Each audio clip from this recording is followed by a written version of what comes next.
So guys, the AI that will be helpful to law students is Perplexity AI. So ఇందులో ఏంటి అంటే once మనం అది enter చేశాక ఈ వెబ్సైట్లోకి వెళ్ళాక ఇంటర్ఫేస్ అనేది ఇలా వస్తుంది. కంటిన్యూ సర్చింగ్ అనేది ప్రెస్ చేశాక ఇలా ఓపెన్ అవుతుంది. Then you need to ask మీకు ఏదైతే క్వశ్చన్ ఉందో అది. Like for example explain me about the rights of a minor. నేను ఇది అడిగాక నాకు ఆన్సర్ అనేది అది జనరేట్ చేస్తుంది.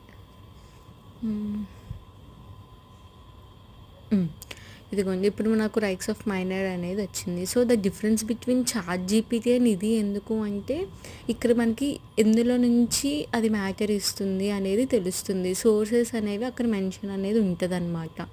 లైక్ ఫర్ సపోజ్ ఆ ఫస్ట్ పాయింట్ అనేది సెకండ్ పాయింట్ అనేది ఎక్కడి నుంచి వచ్చాయి, ఈ సోర్సెస్ ద్వారా నేను ఈ మ్యాటర్ అనేది ఇలా లింక్ చేశాను అనేది తెలుస్తుంది అనమాట.